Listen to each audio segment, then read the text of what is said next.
Hey guys, welcome back to a brand new Ninjago video here on the channel. My name is TannerFishies. In today's video, we are going to be discussing Ninjago set number 71821, Cole's Titan Dragon Mech. This is a new Ninjago Dragons Rising Season 2 Part 2 set containing 1,055 pieces and retailing for $99.99 or $100 US. Now, this was one of my most anticipated Ninjago summertime sets, and I gotta say, this thing kind of blows my mind. I feel like this is one of Ninjago's strongest mechs, maybe even the strongest Lego mech that I've ever seen. The articulation is insane. The color scheme is beautiful, and it carries over a lot of what we expect from Ninjago Titan mechs, while also kind of changing up the formula and setting a massively high standard going forward. Now, is this set perfect? Definitely not. There are some minor nitpicks that I have with this thing that we will address later on, but overall, again, this thing kind of blows me away. My goal for today's video is to talk about this set as openly and honestly as possible, and I am not a professional Lego review channel, not even close. I just review what I buy, and this set was certainly not going to be an exception, just given how big of a fan I am of Lego mechs, robots, and everything in between. And really quick, just jumping right into things, here we have the front of the box, and the back of the box is the back of the box. Hooray for the box. Now, one of the more controversial aspects of this set, I'd say, is the fact that this set only comes with one minifigure. That minifigure being Mech Cole. At least according to the box, that is what you call this guy. Now, in terms of the color scheme, it is a very unique color scheme for Cole. You don't see Cole wearing white very often, but the color scheme consists of white, black, orange, and gray, very similar to the actual Titan mech itself, and as you can see, Cole does come with these transparent orange katanas. I think those look really cool.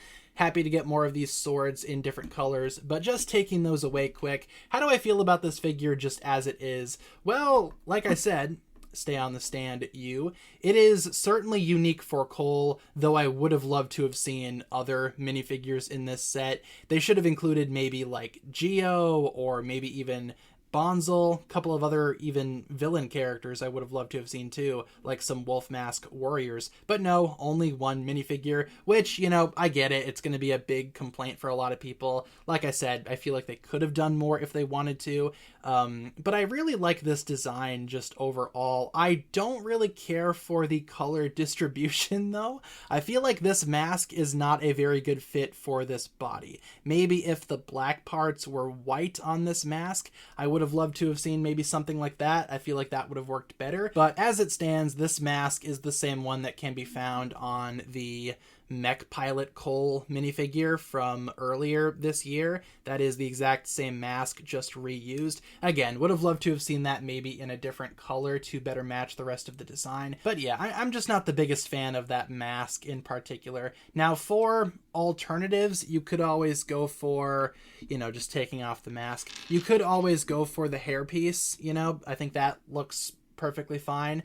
Doesn't really fit the best way, thanks to the shoulder pads being as bulky as they are, but it fits well enough to the point where you could display this figure like this, and ultimately I feel like this is how I will display this figure in my collection. Or if you really wanted to, if you had an extra one of these legacy masks from Zane's Titan Mech set, you could always throw that on there, because again, that retains the white color scheme of the rest of the minifigure, while also having just a tiny bit of black. I feel like this looks a lot better on this particular figure, so there's another alternative. But officially, unfortunately, this is the mask that you get. Not my favorite choice. Also, I do like the printing on the torso and the legs. Very Star Wars-esque, you know? Like, I feel like I've seen something similar in Star Wars. Very complicated print there. I think it looks good overall. I'm not the biggest fan, though, of that mask choice and some of the color distribution.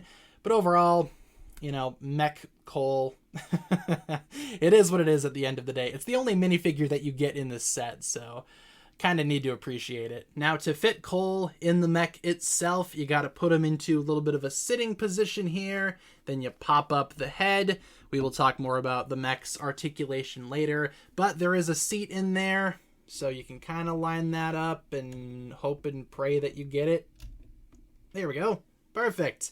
Not sure if that's in there exactly, but then you close up the head and it kind of props him forward, and there you go. Now Cole is driving the Titan mech. Speaking of which, let's talk about the Titan mech, shall we? And, you know, because this thing is so massive, I feel like we will have to take this review in sections. You've seen some full body shots earlier in the video. You will see more later in the video. But as of right now, let's talk about the upper body. I think this profile looks amazing. You have some excellent colors going on here. I love the color scheme of white, black, gold, gray, and orange. Beautiful color scheme all around. Can't complain too much about that. You can see some stickers here just in this frame, and also I will be taking this sword out of here. But yeah, like I said, lots of stickers here. We have stickers on the shoulders. We have stickers right here on the chest. On this side of the chest, as you can see, if I can zoom in on that thing right there, you can see that that is Cole's symbol in orange. Nice use of a sticker there. The other side just has a generic sticker showing some electronic detail. But speaking of the chest, let's talk about that chest, because that is very Iron Man-esque. We have a power core right there looking awesome. I think that design works out real well with this particular mech. And let's pan up a little bit so we can talk about the head. Now, the head, I will say, is a little bit small. It's definitely not as big as I would have liked to have seen it, especially compared to some of the other Titan mechs that already exist. This guy kind of has tiny head syndrome going on there. But I do like the design of the thing. I like this crest here, these machetes being used as horns, or whatever you want to call those weapons. Also, it has the one singular eye that we see for a lot of other Titan mechs that exist out there. It is not a bad design. I just kind of wish it was a little bit bulkier and a little bit more, again, big. I feel like when I do modify this thing, because I will be modifying this thing in the near future, I will change up the head just a little bit and give it a head design more in tune with some of the other Titan mechs that we've seen. Otherwise, it does have a neck as well. Nothing too special about the neck. It just kind of allows for Cole to sit in there, and the head just kind of covers him. If you've seen some of the other Titan mechs, you know how this system works. A lot of the other ones use something similar. Otherwise, the shoulder pads themselves are very nice, very sturdy, very beefy looking. I like how it makes the entire mech look really strong. I also love how there is some unintentional detail perhaps in the shoulder pads over here. As you can see, they have like this nice black and orange stripe design going on here. Definitely more so because of how it's built, but I think that works really well and contributes to the awesome color scheme. I also really enjoy the middle section of the arm here with this nice gray rock piece. Even though this mech isn't really an elemental mech per se, that does kind of, again, replicate the earth elemental power and showcases how this mech connects to that power. Moving on down to the arm, we have this very nice forearm right here, again spoiling more articulation, but as you can see, that is done really well. Nice use of these angled parts here to kind of replicate like arm blades perhaps. I just think that looks amazing. And the underside of the arm is also not unfinished, with some actual coverage there looking really good as well. And it's the same thing on the other side. So what you see on this side, exact same, but just mirrored on the other side. You do have a sticker right here too, just to add some detailing. And there is indeed a sticker on the hand. So this kind of lines up there. You can kind of see that being like a continuation of detail from this part to that part. Speaking of the hand, not the best hands ever. I feel like I would have preferred maybe a different type of hand design, because as it stands, this thing doesn't really have the best look, nor does it have the best feel. Now, there are individual articulated fingers, more on that here when we get to the articulation of this thing, but I don't know, it has this massive piece right here kind of blocking how the hand moves, and I'm just not a big fan of that. By the way, each hand does have a Technic pin or an axle, whatever you want to call it, sticking out. That is simply to hold the sword, because like a lot of other Ninjago mechs that have weapons, the sword has this little hole right there, which just plugs into the hand. So that's exactly how the mech holds the sword, just kind of plugs in like that, and then you wrap the fingers around it like that. So it looks like the mech is holding the sword, kind of like a cheater method, but you know, it is what it is. A lot of mechs do this, like I said. The back of the mech is fortunately very clean looking. There's not a whole lot of exposed, you know, not detailed sections back here. You could kind of see the undersides of these pieces as being kind of unfinished, but overall the back is fine. You might notice that it does have these gigantic wings, which you can move those too to reposition those any way that you want. They are just built using these massive pieces that have been used on swords and other such details. Same thing on the other side. Now they are pointing up here, as you can see, but if you really wanted to, you can pop this entire back section off. It just kind of connects using a couple of Technic pins, as you can see right there, if that will focus, and you have some Technic holes back there. And like I said, you can reposition this. You can flip the entire thing upside down, plug it back in, and spinning the mech back around, that gives the entire thing a different type of vibe. Maybe if it's too tall for you because of these blade pieces, positioning it like this might be better, or you know, it is just on there with a couple of Technic pins, so you can take the entire assembly off if you want. That gives the mech a more clean feel, but I feel like it needs something on the back. Moving on down to the lower portion of the body, we still have that awesome color scheme continuing here as well. I do like how it kind of looks like the entire mech is wearing shorts, because the white on the lower part of the legs is so drastically changing the color scheme as you go down the leg that it looks like he's wearing like shorts or something. Or maybe he's wearing white boots. Who's to say? But anyway, love that. You can see some detailing here and here. Also, these skirt pieces can move about, but more on that here in a second. These other skirt pieces can move too. That's just to allow for the articulation that I'm talking about just oh so much, but trust me, it's worth it. I will say there is an issue here in terms of how the the upper legs are built. Sometimes this piece right here likes to fall off. That's only on there with, again, a couple of studs right there. You can see how it's built. Just plugging that back in. Sometimes it gets caught on this particular skirt piece. Same deal with the other side. So just be careful when you are posing the legs. Sometimes parts fall off, and that's also another complaint that I've heard about this set. It's very loose and not very solid, and I can attest to that. Again, more on that here later. The crotch looks fine, as robot crotches should, I guess. I don't know. It's very spiky, so I guess there's that. But moving on back down the legs here, the lower parts of the legs are done really well. I love how these lower legs look. Looking really awesome, built really well, very bulky, very stocky, and a lot of Titan mechs do utilize white in the color scheme, as we will see later when we do comparisons.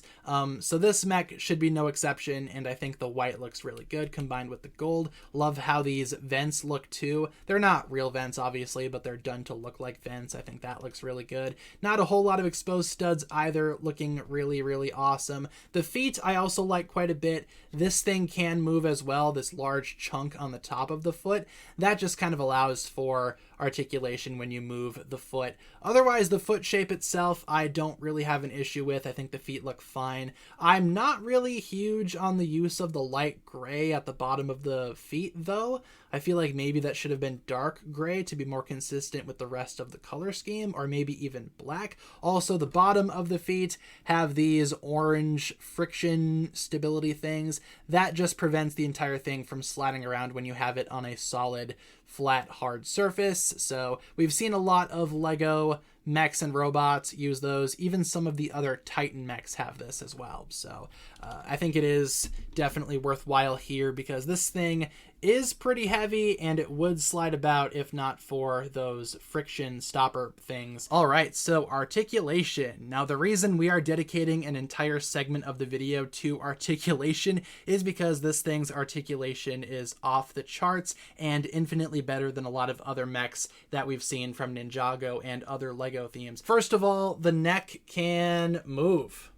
Yeah, the head can move. The head's on a ball joint, can look left to right, can look up, can look down a little bit. Like I said, though, the head design is more so just to fit Cole in the thing. But shoulders can go in like that. Look at that. Can go down like that. Can rotate like this. You might need to move the wings out of the way. You might need to push those back. But awesome use of ratchet joints for the shoulders. Very, very nice. But that's nothing too fancy, right? You've seen that before. What about a bicep swivel, right? Look at this. The bicep turns, it rotates. The elbows are double jointed. We have a couple of joints right there, a couple of joints right there, and they can move at either section, causing a greater range of motion. Double jointed elbows is not something that you see a lot on LEGO mechs, so that is a pretty big deal. This thing can reach all the way up to his own shoulder. That's crazy. The hands are on ball joints at the wrist, so that allows for a lot of movement right there. And like I said, individually articulated fingers and a thumb, which means, obvious joke, but we gotta do it, you can make him flip the bird. He passes the flipping the bird test with flying colors. Like I spoiled earlier in the video, this thing also does have a waist joint, which means that you can indeed rotate the waist. Kind of a big deal there because a lot of LEGO mechs do not have that feature. Unfortunately, there is an issue there because the waist can be disconnected rather easily. It's only on a couple of pins, as you can see there, so definitely wish that was connected a little bit better. But continuing the articulation segment, you do have some articulation at the waist with these skirt pieces. You can move those any which way that you want. That is more so designed, though, as clearance, so that when you move the leg up like so, it doesn't really get in the way. Those skirt pieces move out of the way. You can indeed move the leg like that. The giant leg can indeed move, as giant legs should. And we also have a knee bend. Yes, love it. Let me give you a closer look as to how that knee works. Yeah, that is what I like to see. Knee bend, knee articulation. Also, you do have some posability right here. Some rotation. Very nice. Though that joint is a little bit loose because the leg is so heavy, which means it sometimes turns when you don't really want it to. Like, you can just move it just by gravity and, again, the weight of the leg itself. So I'm not the biggest fan of how loose that is. But the knees, man, let's see that one more time. Yeah, the knee bend is real. Love it. Moving on down to the feet, we do have some ankle tilting. You can indeed tilt the ankles because they are on a couple of ball joints, as you can see, and also you can move those forward and back. The pistons in the back also help move the foot around, and this armor piece as well attached to the foot, that does move, like I said earlier, to accommodate for the foot articulation and how you're trying to pose this thing. Love seeing these pistons return as well. I think the last time we saw those was on Kai's Climber Mech. It's a great method. It works extremely well, as you can see. And also, not to mention, the wings can move because they are on ball joints, so you can pose those any way that you want. And these little things can move too. Pose them to your heart's content. So yeah, articulation, A+. This thing is easily the most articulated Ninjago mech that I've ever seen. It's just a shame about some of those looser joints, especially in the legs here, because without those loose joints kind of holding it back, this would be, in my opinion, the perfect set in terms of posability and articulation. It still very much is. Like, those loose leg joints aren't a deal breaker or anything, and it more than makes up for it, for example, with like the double jointed elbows and even the waist joint, which is also kind of loose. So yeah, I mean, I just kind of wish he was more solid. It's not that fun to shake him about and see loose parts and see looseness and have bits falling off or whatever. Now, I get it. This set is not for younger Ninjago fans. I doubt a lot of Ninjago fans will be playing with this thing. The Lego designers, I believe, have said this was more so meant for an older audience of Ninjago fans. And I can see that, because if you just have it on the shelf, just as it is, posed, displayed however you want, it looks good. And if you don't touch the thing, it looks perfectly fine. And for accessories, you get this sword, which looks very impressive, using this extremely long blade piece, which I think comes from the Dune set. Very nice use of that part there. I think it's a wing on that set, but here it's a sword. And he can hold the sword just like that. You can get some pretty neat poses out of this guy when he has his gigantic sword. I think that looks really good too. Very cool sword. And as you've seen, you can go ahead and store the thing in the back here. I don't think that is an official method of storage, but I've just been putting it back there. And before we wrap up, let's do some size comparisons, because I think the sheer size of this thing needs to be addressed. This is the largest Titan mech that we've seen. Here it is next to Jay's Titan mech, or at least my modified version of Jay's Titan mech. Then we have it with my modified version of Lloyd's Titan mech, at least my slightly modified version of Lloyd's Titan mech. Next, here it is with my slightly modified Zane's Titan mech from Ninjago Legacy. Here it is with my heavily modified Samurai X mech from Crystallized, which pretty much doubles as Nia's Titan mech. And lastly, for Titan mechs, here we have it next to my heavily modified Kai's Climber mech, which I pretty much have as a stand-in for a Kai Titan mech until we get some type of official one,